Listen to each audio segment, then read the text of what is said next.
back. All right, we're going to go into part two of the master budget. So we were talking about Royal before. At Royal, each unit of product requires 0.05 hours or 3 minutes of direct labor. So we're going to figure out a labor budget here. The labor can be unskilled because the production process is relatively simple and formal training is not required. Royal pays its workers at the rate of $10 an hour. So we have the rate and we have the amount of time it takes for each product, individual units. So from the production budget, again, we need 26,000 units for April, 46,000 for May, and 29,000 for June. At 0.05 hours per unit, we need 1,300 hours for April, 2,300 hours for May, and 1,450 hours for June, times the hourly wage rate of $10, and that gives us our direct labor costs for each month.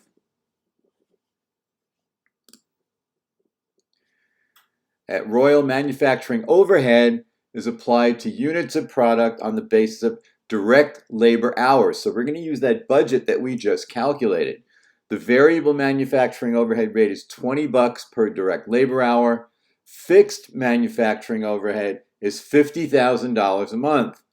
However, that includes non-cash expenses, primarily depreciation. So let's go to the manufacturing overhead budget.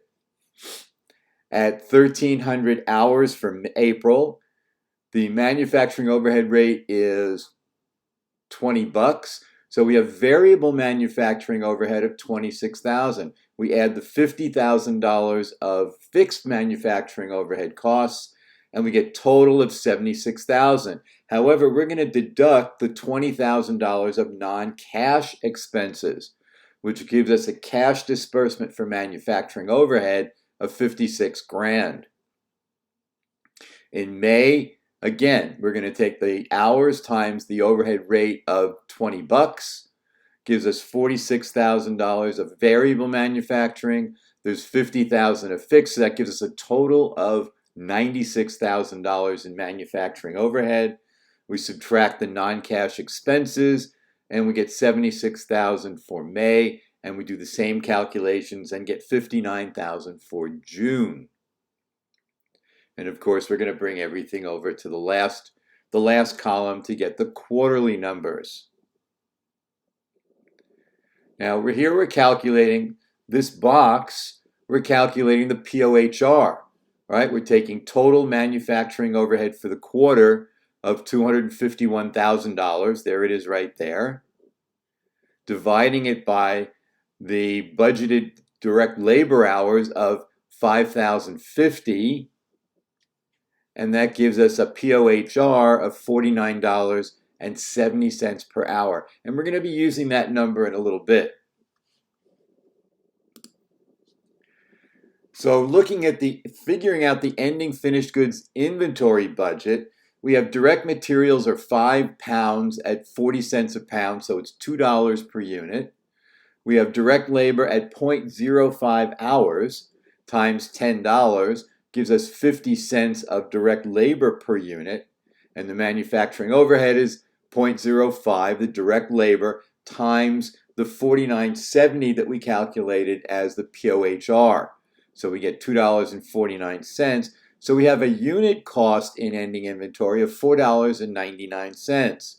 We were left, as we looked at way back when, we were left with 5,000 units in ending inventory at the end of June. Therefore, 5,000 times the $4.99 per unit cost gives us an ending finished goods inventory of $24,950.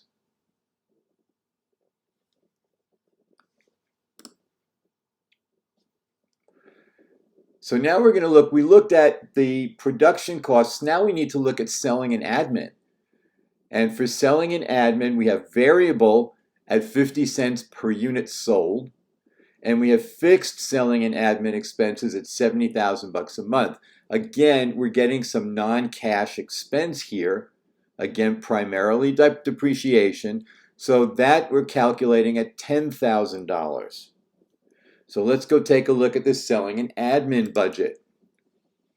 Again, we start with those budgeted sales, just like we did in the beginning. We have a variable S&A rate of 50 cents. So the variable expense is $10,000 in April, $25,000 in May, and $15,000 in June. We're going to add to that the fixed S&A of $70,000.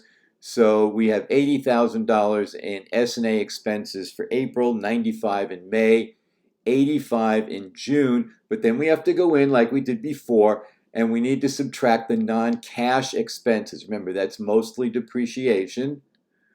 So our cash S&A expenses are $70,000 for April, $85,000 for May, and $75,000 for June. A total of $230,000 for the quarter.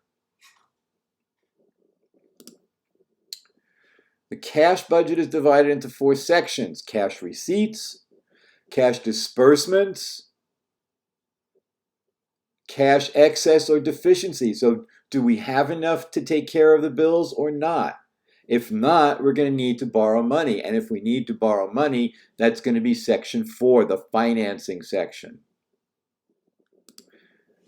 And we have some additional rules here for the cash budget. The company maintains a 16% open line of credit for $75,000. So that means that they can borrow up to $75,000, but they're paying 16% interest. So that's a hefty fee. Maintain a minimum cash balance of $30,000. So when we get to the end of the road, when we calculate the ending cash for the month, it has to be at least $30,000, or we've got to go borrow some money from the line. They borrow on the first day of the month and repay loans on the last day of the month. So that tells us essentially interest is due for the whole month before they're paid. Pays a cash dividend of $49,000 in April, so that's additional outlay of cash. And we have some purchases that we're making in cash.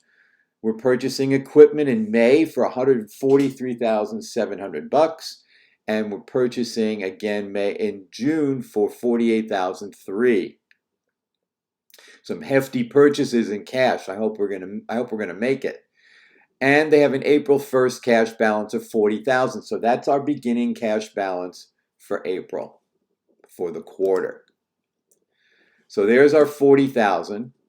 From the schedule of expected cash collections, we're going to get $170,000 in April, which means we'll have cash available in April of $210,000.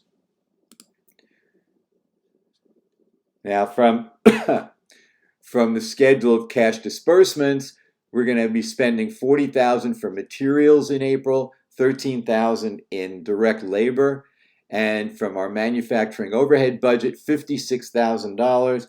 Selling and admin will be $70,000. And we're paying a dividend in April of $49,000. Those are all cash disbursements. So we have a total disbursement of $228,000, but we only have $210,000 cash available. So what does that mean? That means that we're short $18,000. But remember, we have to have a $30,000 minimum balance, which means that we need $48,000 from the line of credit. So we're going to borrow $48,000. Ending cash balance will be the minimum cash balance of $30,000, and that's April.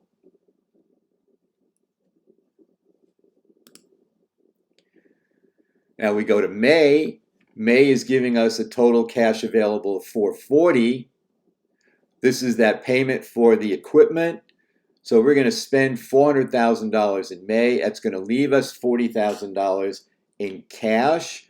So we have a good ending balance of $40,000. That's over $30,000. In June, we're going to collect $400,000. We're going to spend $269,500, which will leave us $130,500. So we're going to pay back the $48,000 of principal that we borrowed in April, and we're going to calculate the interest, which is $48,000 times 16%, divided by 12, which gives us the annual interest.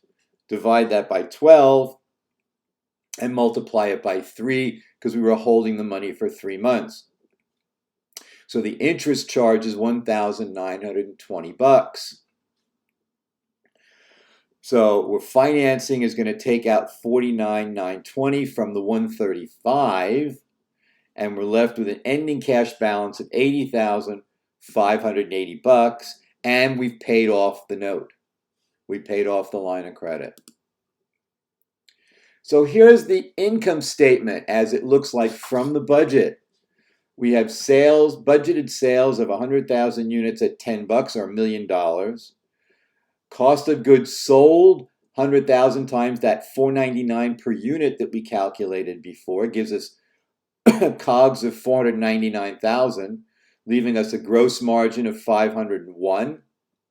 We have selling and admin of 260,000 from that budget, leaving us operating income of 241. We then have interest expense from the cash budget of 1920. That was the borrowing from the line of credit, leaving us a net income of $239,080. And then we're going to look at the balance sheet. We have some additional information here. Royal reported the following account balances prior to preparing its budgeted financial statements. So we have land was 50,000, common stock 150, retained earnings and equipment. And that's, of course, retained earnings April 1st. So here's our budgeted balance sheet. The $90,000 in receivables, that's the 30% of June sales that'll be collected in July. The ending raw materials inventory, 11,500 pounds at 40 cents a pound. The finished goods inventory, 5,000 units at $4.99. And accounts payable is that other half of the June purchases that'll get paid in July for $28,004. So you can see that budgeting is a complicated process, but it's repeated. Once you understand the flow of the numbers, we repeat it for each one of the budgets. This is a very important chapter. And one of the most important things that businesses many times miss when they're doing budgeting is going back and looking periodically. Are we on target? I've known people who did budgets for companies and then they just look at it in January and they say, "Oh well, we didn't make budget." That's not the way it works. The way it should work is that you're following your budget during the year and making sure that you're on target so that net income that you're budgeting for actually gets hit. Once again, thanks a lot for joining me. I'm available all week. Contact me. You've got my phone number so we can text, we can email, we can have a phone call, we can have a Zoom meeting if you feel you need to catch up. Remember, we're in week 10 now. We've got 6 weeks to go and there's lots to do. Start thinking also about your groups. Who do you want to work with on the group project for the end of the semester? That'll do it for Chapter 8. Have a great week.